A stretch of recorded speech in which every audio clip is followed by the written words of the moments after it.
दोस्तों ratio and proportion का ये हमारा डे 2 होने जा रहा है और स्वागत करता हूँ आपका आज के इस एपिसोड में। ये एपिसोड आज का काफ़ी ज़्यादा स्पेशल और काफ़ी ज़्यादा इम्पोर्टेंट होने जा रहा है क्योंकि आज के इस एपिसोड में हम कुछ एडिशनल कॉन्सेप्ट सीखने जा रहे हैं। प्लस हम यहाँ पे आज के इस वीडियो में कॉन्सेप्ट के साथ साथ एमसीक्यूज भी प्रैक्टिस करेंगे।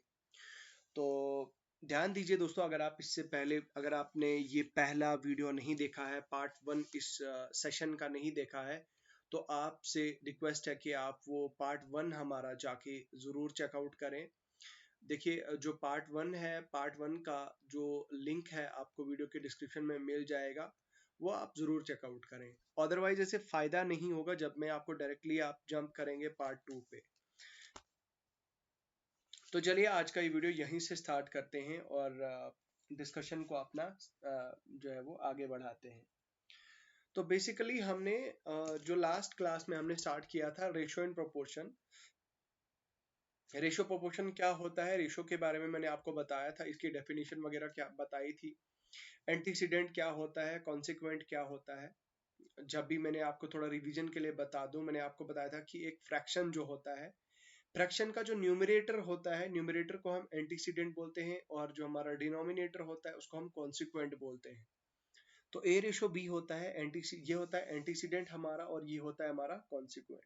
ओके, सो और यहाँ पे प्रोपोर्शन की अगर बात की जाए तो A is to B is to C is to D. तो इसमें हमें ये बी और सी को हम क्या बोलते हैं, मीन्स बोलते हैं, और हमारा जो ए एंड डी होता है उसको हम एक्सट्रीम्स बोलते हैं।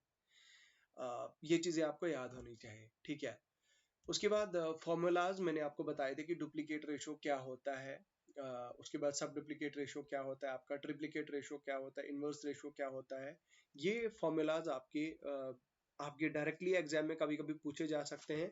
आप अगर जेके फॉरेस्टर के लिए पढ़ रहे हैं या फीमेल सुपरवाइजर के लिए पढ़ रहे हैं तो this is going to benefit a lot, क्योंकि ये ऐसे क्वेश्चंस कभी कभी डायरेक्टली फॉर्मूला बेस्ड पूछे जाते हैं। इन्वर्टेंडो क्या होता है, कंपोनेंडो क्या होता है, मीन प्रोपोर्शन क्या होता है, थर्ड प्रोपोर्शन का फॉर्मूला क्या होता है, ये आप यहाँ पे देख सकते हैं। x is equal to B square upon A होता है हमारा थर्ड प्रोपोर्शन का फॉर्मूला। फोर्थ प्रोपोर्शन का भी मैंने आपको ये चीज बताई थी। और अब हम आज का जो हमारा नेक्स्ट कॉन्सेप्ट है वो हम आगे जो है वो कंटिन्यू करते हैं। तो मैं थोड़ा हाइलाइटर यहाँ पे यूज करूंगा अपने इस फिलहाल कॉन्सेप्ट समझाने के लिए। तो रूल 11 क्या कहते हैं कि जो फर्स्ट प्रोपोर्शन है हमारा, फर्स्ट प्रोपोर्शन क्या होता है, let x be the first proportion of A B and C. अब फर्स्ट प्रोपोर्शन कभी कभार हमें एग्जाम में पूछा जाता है, एग्जामिनर हमें पूछता है कि भाई फर्स्ट प्रोपोर्शन फाइंड आउट करो। वहां पे हमें 2-3 ऐसी क्वांटिटीज दी होंगी, मान लीजिए 4 है, 5 है एंड 6 है। तो 4, 5, 6 का आपने फर्स्ट प्रोपोर्शन फाइंड करना है, तो उसमें हम लेट करते हैं एक्स को बी द फर्स्ट प्रोपोर्शन। तो उसमें हमारा फॉर्मूला कैसे यहाँ पे बनता है, x ratio A ratio B ratio C. तो ये इस तरह से हमारा फॉर्मूला बन जाता है और उसके बाद फिर फाइनली हमारा ये एक्स बन जाता है हमारा ए बी अपान सी के बराबर, ठीक है। X is equal to A B upon C, ये होता है मेरा फर्स्ट प्रोपोर्शन का फॉर्मूला। याद रखिएगा, वेरी वेरी इंपॉर्टेंट, कभी कभार डायरेक्टली पूछा जाता है ऐसे क्वेश्चन पे। उसके बाद रूल 12 क्या कहता है, if amount R is divided in among A B and C in L M N L ratio M ratio N ratio, then देखो यहाँ पे बताया जा रहा है कि अगर मान लो कोई एक बड़ा सा अमाउंट है, उस अमाउंट को 3 आदमियों में बांट दिया गया और वो रेशो क्या है, एल है, एम है, एन है। मान लीजिए यहाँ पे एक आर था, let me write my let me use my pen firstly. तो मैं मान के चलता हूं कि यहाँ पे एक बड़ी सी क्वांटिटी है, बड़ी सी क्वांटिटी है, ये आर है। अब आर को डिस्ट्रीब्यूट किया गया है। ये पेन थोड़ा यार ना थोड़ा लाइट है तो मुझे थोड़ा डार्क पेन यूज करना पड़ेगा। हाँ, तो आर को डिस्ट्रीब्यूट किया गया किसके साथ, ए के साथ, बी के साथ और सी के साथ, ठीक है। और किस रेशो में आपको डिस्ट्रीब्यूट किया गया, वो L ratio M ratio N ratio में। इस तरह का कोई क्वेश्चन हमें डायरेक्टली बहुत बार पूछा जाता है। फिर हमें क्वेश्चन में पूछा जाता है कि भाई बताओ शेयर ऑफ ए क्या रहेगा। तो फॉर्मूला रहेगा L upon L plus M plus N, क्योंकि ए का एल है, बी का एम है, सी का एन है। तो शेयर ऑफ ए रहेगा L upon L plus M plus N into R, share of B रहेगा एम अपान, क्योंकि बी है तो बी का एम रहेगा, L plus N into R, और शेयर ऑफ सी रहेगा N upon L plus N into R. तो ये रहता है हमारा शेयर। इस तरह का फॉर्मूला हमारा रहता है जो हमें कभी कभार पूछा जाता है। फिर कई कभार कई केसेस में हमारा ये दिखाता है कि difference in share of A and B, जो ए और बी का शेयर होता है उसके डिफरेंस में हमारा क्या फॉर्मूला रहता है उस केस में, L minus M upon P plus M plus N into R, ठीक है, where L is greater than M. फिर difference between of B and C, ये क्या होता है, L minus N upon L plus M plus N into R, ठीक है, ये है फॉर्मूला एक और। अब रूल 13 की अगर हम बात करें तो if adding oblique subtracting a certain quantity gives a new ratio, then multiplier total quantity plus change in quantity upon sum of ratios। मतलब अगर आपके ऐड करने से या सब्ट्रैक्ट करने से कोई क्वांटिटी नया रेशो देती है तो उसमें हम क्या करते हैं, total quantity plus change in quantity upon sum of ratio. ये जो कॉन्सेप्ट है दोस्तों, इसी कॉन्सेप्ट पे बेस्ड हम आपके आज के एमसीक्यू जो है वो स्टार्ट करने जा रहे हैं, ठीक है। तो here is the first question, और फर्स्ट क्वेश्चन को यहीं से हम स्टार्ट करते हैं। तो देखो फर्स्ट क्वेश्चन में क्या कहा। अब सबसे पहले मैं आपको, अगर आप नए हैं मैथ्स पहली बार पढ़ रहे हैं, तो मैं आपको बताता हूँ कैसे तरीका कैसे होता है, अप्रोच क्या होनी चाहिए क्वेश्चंस को पढ़ने की। Two numbers are in the ratio of 3:5, ठीक है। इफ 13 is subtracted from each number, the new numbers are in the ratio of 10:21, ठीक है। If 15 is added to the original number, the ratio becomes option A 5:7, option B 23:33, option C 4:5, option D 24:35। देखो सबसे पहली line पढ़ो पहले, two numbers are in the ratio of 3:5। अब मैं मान के चल रहा हूं, मैं क्या काम करता हूं, मैं इसको 2:5 को मैं डायरेक्टली लिख देता हूं। तो किस फॉर्म में लिख देता हूं मैं, सबसे पहले मैं उसको 2 और 5 को किस फॉर्म में लिख देता हूं, a अपान b की फॉर्म में, ठीक है। वो किसके बराबर है, 3x अपान 5x। अब मैं मान के चल रहा हूं कि वो x है, क्योंकि हमें एग्जैक्टली पता नहीं है, ठीक है।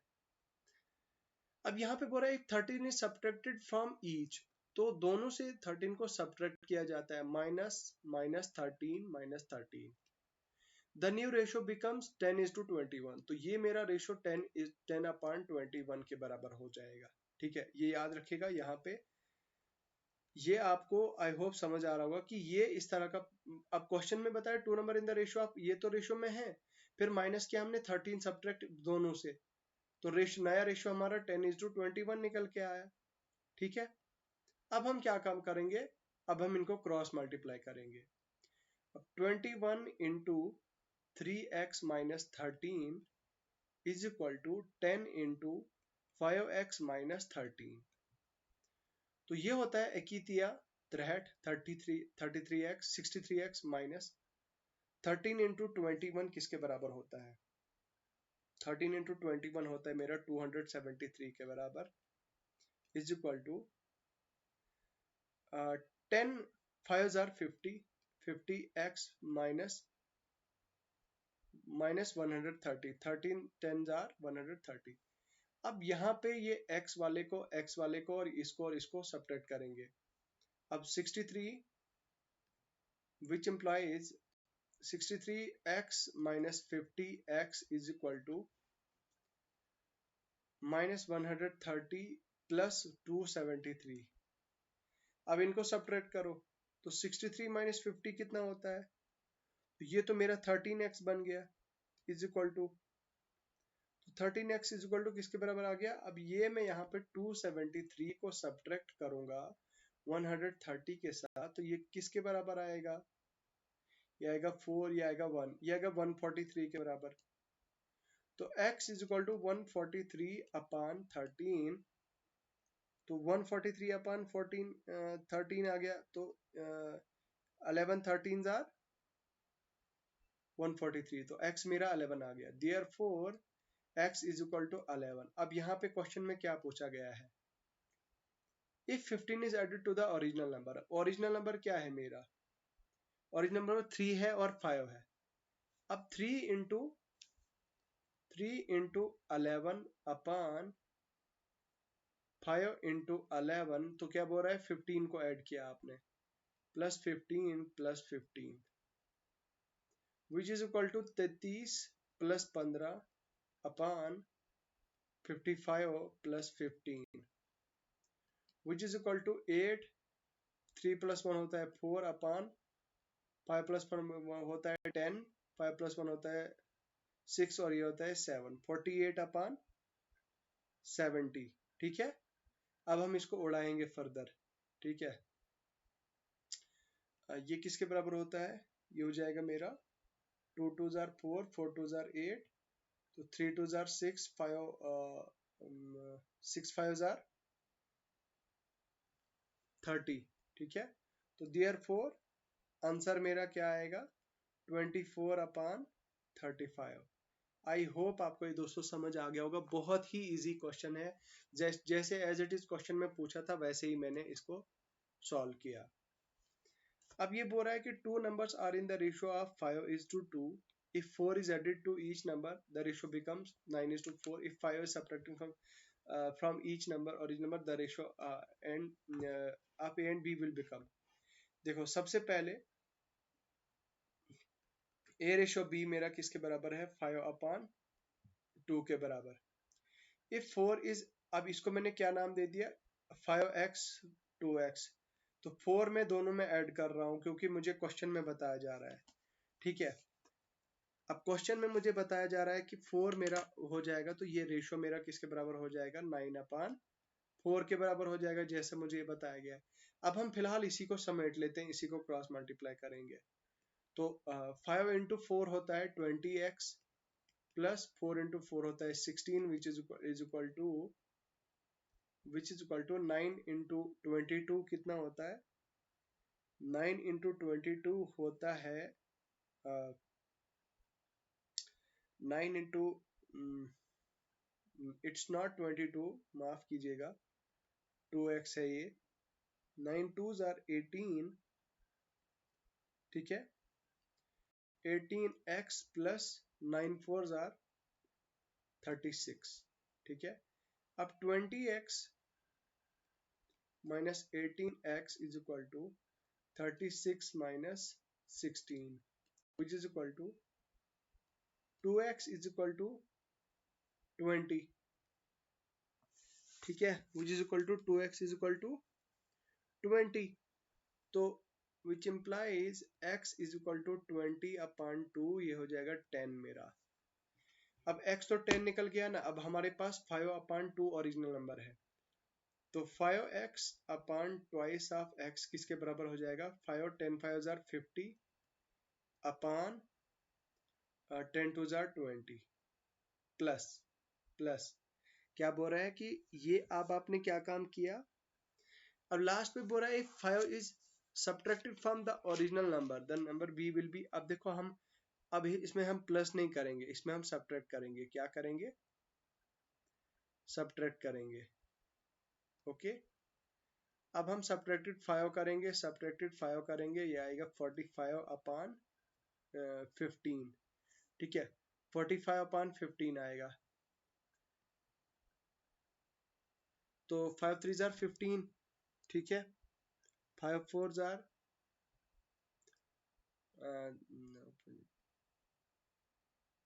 ये किसके बराबर हो जाएगा,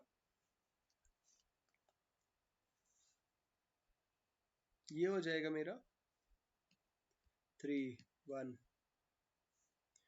देयरफॉर रेशियो मेरा 3:1 के बराबर आएगा, ऑप्शन आएगा मेरा ए आंसर। ये भी काफी सिमिलर लाइंस पे था और इजी था दोस्तों। ठीक है, two numbers are in the ratio of 3:4। ठीक है, दो नंबर्स 3:4 रेशियो में है। Okay, on increasing each of them by 30 the ratio become 9:10। Sum of numbers is, तो हम सीधा स्ट्रेट फॉरवर्ड, अब हम ज्यादा इसमें सोचेंगे नहीं, सीधा स्ट्रेट फॉरवर्ड सोल्यूशन जैसा हमें बताया गया है 3x plus 30 upon 4x plus 30 is equal to 9 upon 10, which implies, करो क्रॉस मल्टीप्लाई, 10 into 3 किसके बराबर होता है? 30 plus 10 3s are 30x plus 10 3s are 300, which is equal to 36x plus 270. तो 30 minus 36 minus 30 is equal to कितना होता है मेरा? 6 के बराबर होता है. 6x is equal to 270 minus 300 कितना होता है? 300 होता है, 30 होता है. तो x is equal to 30 upon 6 which is equal to 5. तो x is equal to 5, x हो जाएगा मेरा 5. अब यहाँ पे मैं क्या काम करूंगा? 3 इंटू 5 अपॉन 4 इंटू 5, क्योंकि ओरिजिनल नंबर मेरा 3x और 5x है, which is equal to 15 upon 20. बन गया ना मेरे पास? इतना तो बन गया मेरे पास 3x. तो अब मुझे पूछा क्या गया था? ठीक है, अब मुझे पूछा क्या गया था? Sum of the numbers. ठीक है, the sum of the numbers क्या रहेगा मेरा? तो अब यहाँ पे जो सम ऑफ द नंबर्स है वो किसके बराबर आएगा? अब जैसा कि मैंने आपको बताया कि 3x plus 4x is equal to, तो 3 इंटू एक्स क्या होता है? 3 10 जार 30. ठीक है, 3x plus 4x which is equal to 7x, which implies 7 into x की वैल्यू क्या निकली है मेरे पास? 5. तो 35 आपका आंसर हो गया. ओके, तो चलिए क्वेश्चन नंबर 4 की तरफ आगे बढ़ते हैं. और क्वेश्चन नंबर 4 क्या बोल रहा है आपका? जो आपका क्वेश्चन नंबर 4 है ये बोल रहा है कि sum ratio of the two numbers is 3:5. तो 3:5 है दो नंबर्स का. If 8 is added to the first, अगर 3x प्लस, चलो मैं इरेज करता हूं यहाँ पे.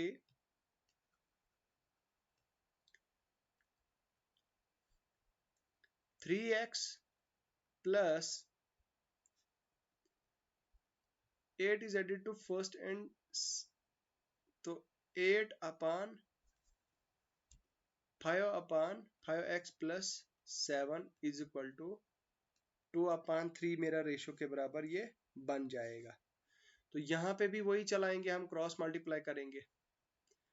9x plus 24 is equal to 10x plus 14. तो 10 minus 9 कितना होता है? 1. 24 minus 14 कितना होता है? 10 होता है. तो x मेरा किसके बराबर हो जाएगा? 10 के बराबर हो जाएगा. तो therefore 3 into x upon 5 into x is equal to 3 tens are 30 upon 5 tens are 50, 30 upon 50. ये हो जाएगा मेरा किसके बराबर? 3:5. अच्छा, 30 upon 50 हो जाएगा ना. लेकिन बोल रहा है if 6 is added to both, तो नया रेशियो क्या आएगा? तो 30 प्लस 6 अपॉन 50 प्लस 6, ये होता है 36 प्लस अपॉन 56. ठीक है, 36 अपॉन 56. तो 9 4 जार 36, 6 6 जार 6 4 जार 24, 14 4 जार 56. तो आंसर मेरा क्या आ जाएगा? 4 अपॉन 14. ओके, तो ये थे कुछ सिलेक्टेड 3 से 4 ऐसे क्वेश्चंस जो हमने आज करे. इसकी स्टार्ट करी बेसिकली हमारी जो प्रैक्टिस सेशन है, हमारा प्रैक्टिस है असली में.